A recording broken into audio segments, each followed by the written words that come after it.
Del primer tema. Recuerdo pues que en el primer tema que tenía como título la eclesiología, un esquema de iglesia según el Antiguo Testamento, que comprendía los siguientes puntos. 1.1 Antiguo Testamento, profecía acerca del pueblo de Dios. Y subrayábamos lo de acontecimiento y carisma y lo de la institución. Y luego 1.2, la historia del pueblo de Dios, vocación divina hacia la libertad. Y 1.3, la fidelidad y la infidelidad. Fidelidad constante de parte de Dios y la infidelidad frecuente de parte del pueblo. Y finalmente habíamos concluido este primer punto con las palabras clave: prefiguración de iglesia del Nuevo Testamento en el Antiguo Testamento, y luego el significado especial de iglesia como resto de Israel. Y finalmente la conclusión que se encuentra al final de este punto y que recomiendo que quede bien grabada en la mente de cada uno de ustedes. Diga. Cuando usted dice que la iglesia se identifica más con el resto del pueblo de Israel, ¿en qué sentido? En el sentido que era el pueblo fiel a la alianza. El que escuchó el llamado de Dios. Que lo escuchaba y en su historia concreta nunca caía en el pluralismo o politeísmo de los dioses. La tentación constante del pueblo de Dios era de seguir los dioses de los pueblos vecinos. Y ese pecado se repitió continuamente, etc. Y era la ofensa principal como el Dios único que nos había creado, elegido, acompañado, santificado. Entonces el resto del pueblo de Dios es el resto fiel históricamente y que abre las puertas al pueblo de Dios propiamente dicho de la historia. Y repito, la conclusión de este punto se encuentra a mitad de página antes de pasar al Nuevo Testamento. Nuevo Testamento, el punto es 1.2.3 y se refiere a Lumen Gentium. Vean, esta es la razón por la cual yo les dije, por favor, léanse Lumen Gentium. Y aquí tenemos entonces los 3 o los 4 primeros números de Lumen Gentium. Y es la iglesia misterio, la iglesia acontecimiento, la iglesia vertical. ¿Por qué? El número 2 dice Dios es Padre. Entonces, ¿cuál es la acción de Dios Padre? En el hecho de crear al nuevo pueblo de Dios. En la creación y luego en el llamado. Y luego llega al punto de decir que la iglesia como tal es sacramento de Cristo, o sea, signo visible de la presencia de Cristo en la historia. Y luego una vez más se dice que el Padre ya había prefigurado la iglesia en el Antiguo Testamento y esta es la palabra exacta. La Santa Iglesia fue prefigurada desde el origen del mundo y preparada en la historia de Israel en la antigua alianza, constituida en tiempos definitivos en la encarnación de Jesucristo y luego la misión del Espíritu Santo. El primer punto entonces del segundo número, del número 2, de Lumen Gentium, la acción del Padre. Y luego, ¿cuál es la acción del Espíritu de Jesucristo en el Nuevo Testamento? La misión fundacional de Hijo Jesucristo, número 3 de Lumen Gentium, restauró todas las cosas en Cristo, Dios Padre. En Cristo mensajero y mensaje al mismo tiempo. El reino de Dios se hace presente y se va concretizando a diario y culmina en el misterio pascual. De tal manera que la iglesia en Cristo llega a su culminación y llega sobre todo a la culminación de formar un solo cuerpo. Y luego el número 4 del Lumen Gentium es la acción del Espíritu Santo como inspirador y santificador de la iglesia. Comenzó el día de Pentecostés y se está extendiendo a lo largo de milenios de la historia. Hoy, la tercera persona de la Santísima Trinidad es la persona que la guía siempre a la plenitud hacia la verdad, como dice San Juan. Y por eso mismo, después de anunciar la acción del Padre, del Hijo y del Espíritu Santo, un gran teólogo que era San Cipriano, un obispo de los orígenes en África, redactó lo que para él era la definición de iglesia. Y esta es la segunda pregunta que voy poniendo allí entre las preguntas para eventual examen final. Definición de iglesia según San Cipriano. Dice lo siguiente: toda la iglesia, no solamente la iglesia de la cual era obispo él en Cartago, en África, sino toda la iglesia esparcida en todo el mundo, aparece porque es invisible y visible, como pueblo. Es un pueblo humano, con vocación divina, pero pueblo, reunido en virtud de la unidad del Padre y del Hijo y del Espíritu Santo.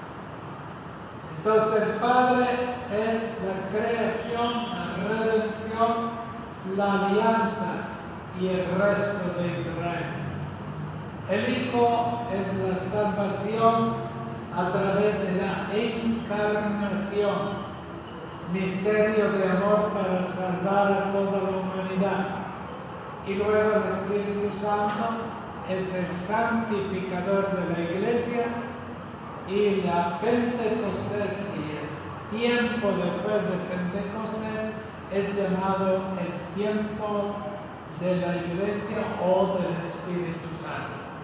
Él la guía hacia la plenitud de la verdad. Hoy también un concilio ecuménico celebrado después de 2000 años de la venida del Espíritu Santo ha sido un esfuerzo enorme para un repetido retorno a la plenitud de la verdad con la asistencia del Espíritu Santo. Y entonces identificar esta iglesia del milenio actual con la presencia del Espíritu Santo no hace sino traducir el número 4 de Lumen Gentium. Pero no solo esto, a un cierto punto aquí se dice también que la iglesia, en la definición de San Cipriano, refleja la unidad del Padre, del Hijo y del Espíritu Santo.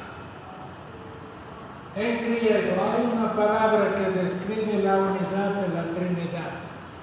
Y esta palabra, aquí en los apuntes lo tienen, se llama pericóresis.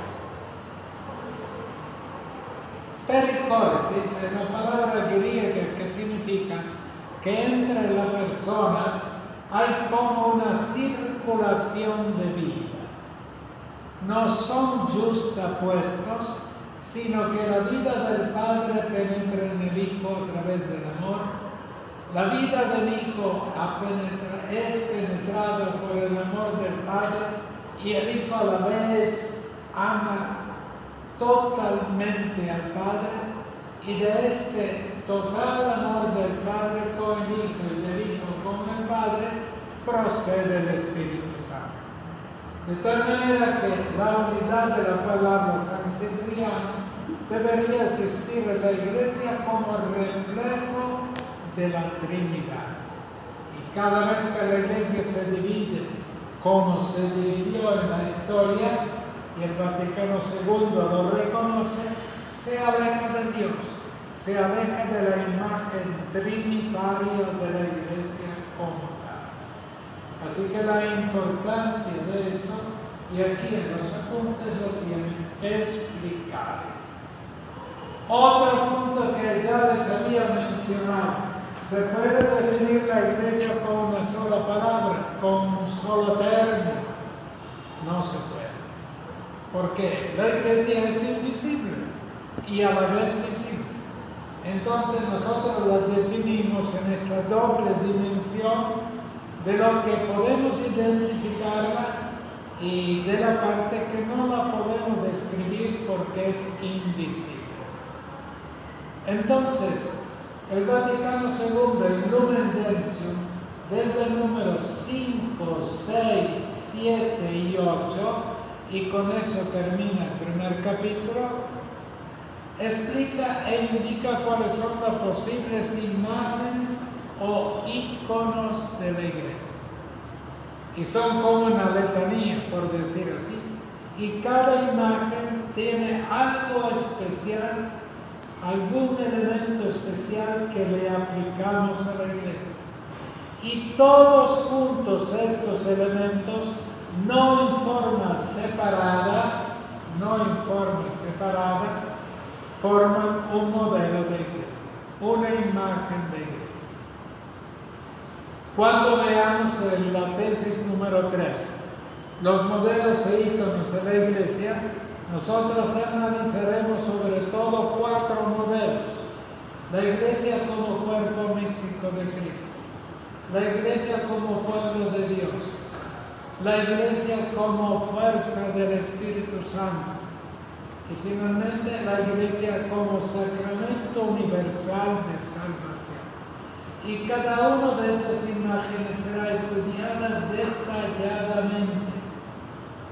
Y cada quien podrá decir, yo cuando sea sacerdote, sea párroco, etc., trataré de implantar entre mis parroquianos sobre todo este modelo de iglesia, pero sabiendo que no puede incluir todos los elementos en un modelo, pero sí privilegiarlo. Yo he visto comunidades parroquiales que han tomado la imagen del Vaticano II, Iglesia como pueblo de Dios, que es el segundo capítulo del Evangelio. Y a través de toda la descripción que hace el concilio, etc., y lecturas adecuadas, hicieron el proyecto parroquial de Iglesia como pueblo de Dios. Antes del Vaticano II, era muy frecuente escoger el modelo de Iglesia cuerpo místico de Cristo. También como consecuencia de la famosa encíclica de Pío XII sobre el cuerpo místico de Cristo. Y es una encíclica estupenda que precede el Vaticano II. Y luego durante el Vaticano II la explosión del Espíritu Santo es la que hace privilegiar la Iglesia como fuerza del Espíritu. Y luego la Iglesia como sacramento universal de salvación se basa en el número 2 y primero del Lumen Gentium, donde se dice que la Iglesia es casi sacramento de Cristo. ¿Y qué significa sacramento? Que es signo visible de Cristo. Y eso naturalmente es la parte más cercana a la cristología.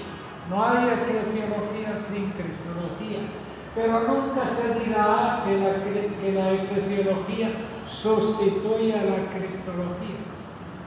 Tenía que haber dicho, la Iglesia no es solo sacramento de Cristo o cuasi sacramento, sino es sacramento de Cristo. El Vaticano II no más. Dice que aparece como casi sacramento de Cristo.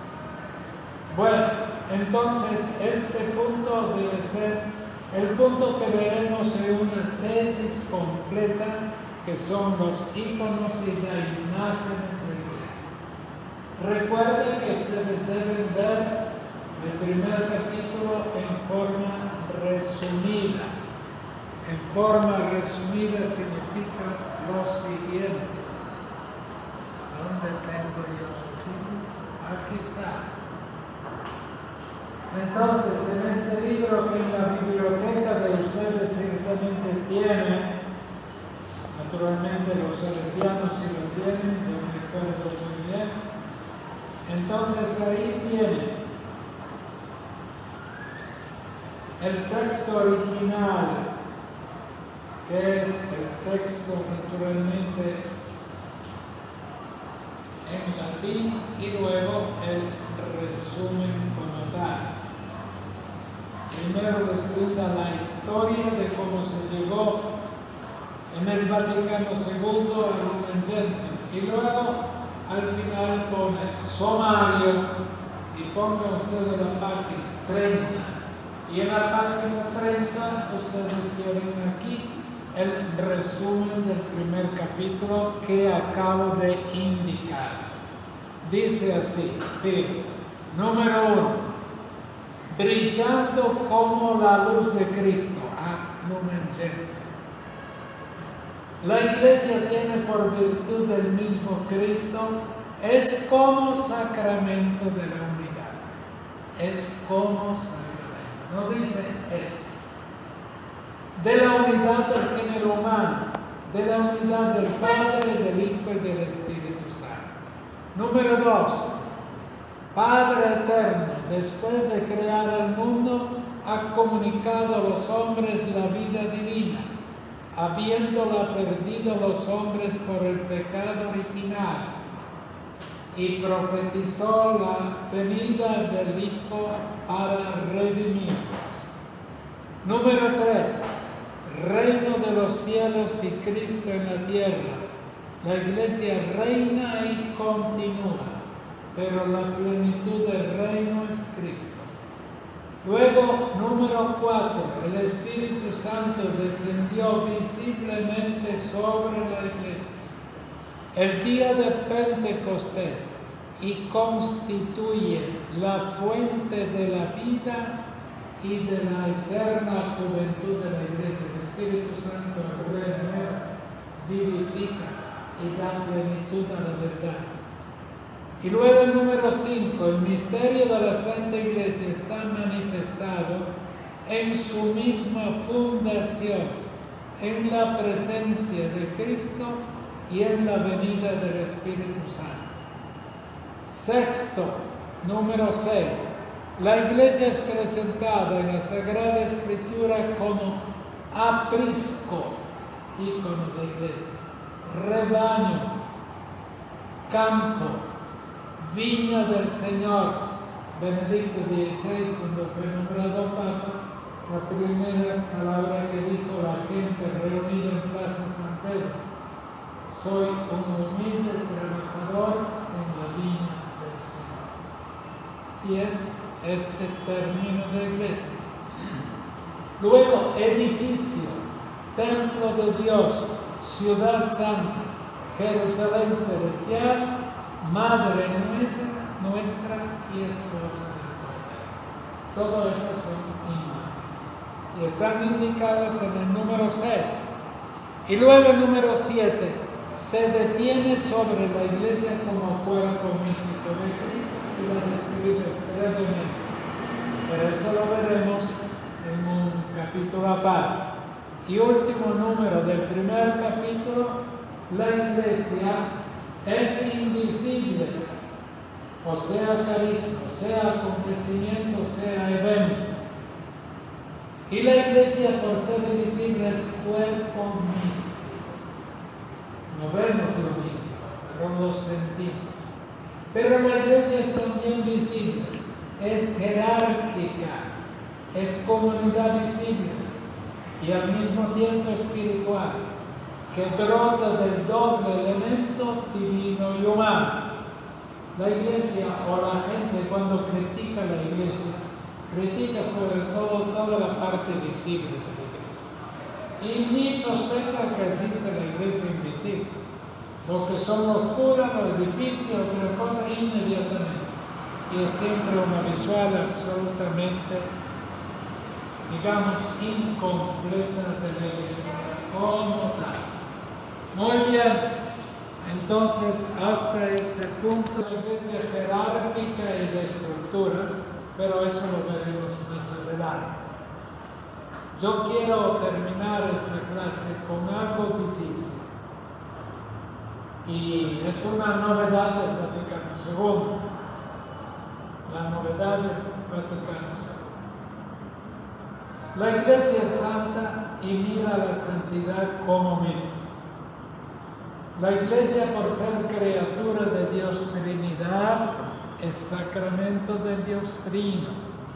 Su origen, crecimiento, consolidación, plenitud, reflejan otro deseo, la voluntad de referirse a Cristo. La iglesia visible de la comunidad espiritual, la iglesia terrestre histórica, la iglesia enriquecida con los bienes celestiales. Por ejemplo, hay más de 2.000 personas, y estos últimos papas fueron muy generosos en canonizaciones y beatificaciones. Son declarados santos. Y son como un número casi insignificante comparado con tanta santidad que hay dentro de la iglesia. Yo no digo ninguna herejía si digo que aquí me encuentro rodeado de 4 santos. En el sentido invisible ustedes no lo pueden negar. En el sentido visible, terrenal, histórico, ustedes lo ven de acuerdo con su conciencia. Pero estos dobles elementos están siempre así. Y cuando hablamos de iglesia debemos siempre unir, como dice aquí, la iglesia es una. La iglesia debe ser. La iglesia es santa. Cada día se esfuerza en ser santa. La iglesia es apostólica. Cada día debe compararse al tiempo apostólico. Y la iglesia es universal, católica. La iglesia ya logró los límites del orden de este planeta. No sabemos si hay otro. O sea, no es compromiso histórico. El Vaticano II, después que dijo todas estas cosas, se preguntó, por fin, ¿cuál es la iglesia verdadera? Y es una pregunta fundamental, que a lo largo de la historia la iglesia lo ha repetido muchas veces, y siempre entendió que la iglesia católica era la única iglesia verdadera. Y lo decía hoy en día hay una palabra muy usada en política también, lo decía por exclusión. ¿Ok? Ya en la división de 1054 con la iglesia ortodoxa y luego en 1630, 21-30 con Lutero. O sea, los que eran excluidos de. Y la iglesia llega al Vaticano I en 1870 con esa convicción profunda de ser la única iglesia verdadera. Y ustedes estudiarán ahí el tema de la infalibilidad de la iglesia. Y el Papa Juan, ¿cómo se llama? Pío IX, que presidía el Vaticano I, invitó a los jerarcas de varias iglesias protestantes y de la iglesia ortodoxa como observadores al Vaticano I. Y les dijo en esta invitación la palabra, buen rebaño de Cristo.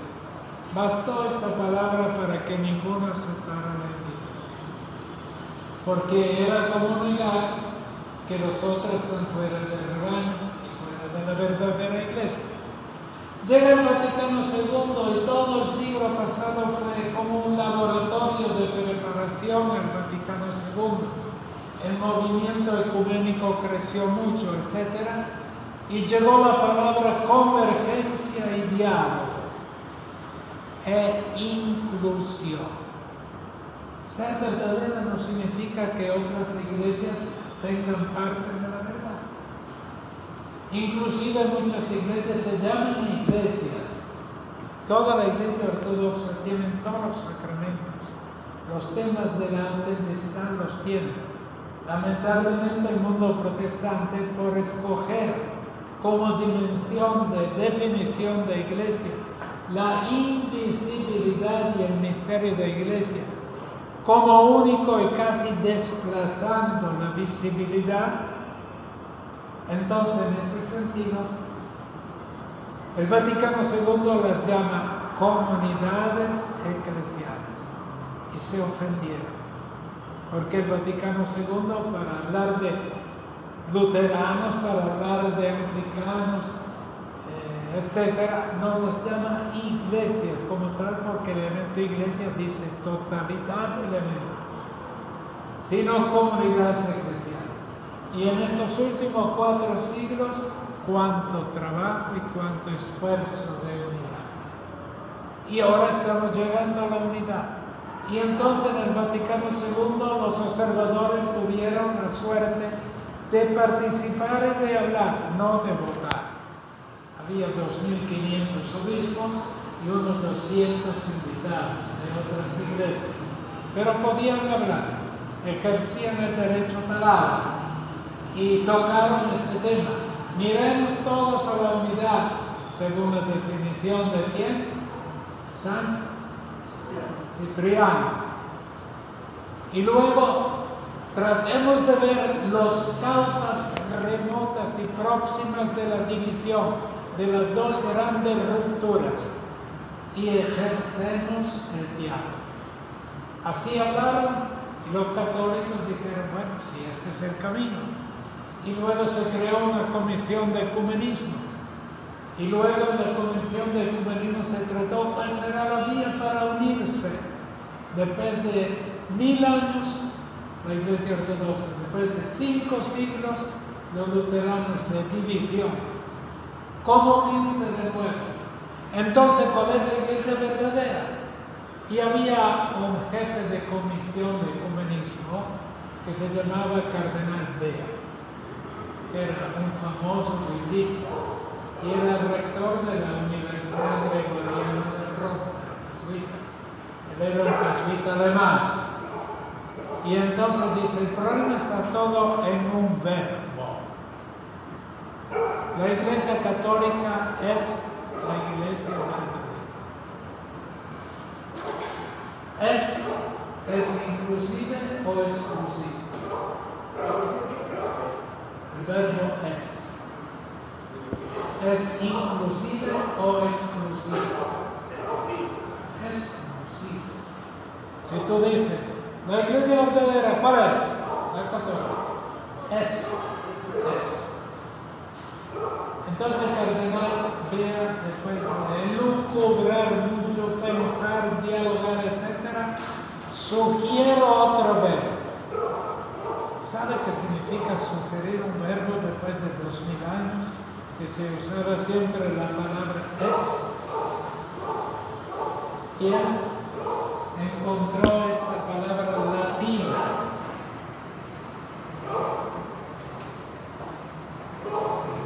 Es latín. Y la otra es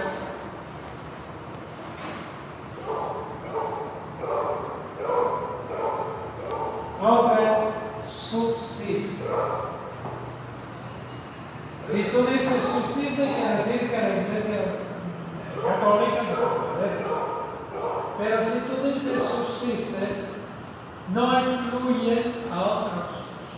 No excluyes que otros tienen elementos de verdad. Subsistir.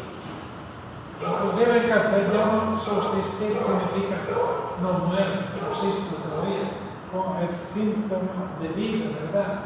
Pero no excluye a otros. y otros lo aceptaban. El Verbo llegó a la conciliar frente a 2.500 obispos y 200 protestantes. Imaginen ustedes la cara de los protestantes cuando oyeron el Verbo subsistir. Entonces dijeron, no es un cuento. La Iglesia Católica como que toma en serio el diálogo y toma en serio la convergencia. Después del Vaticano II, el ecumenismo tenía un desarrollo enorme.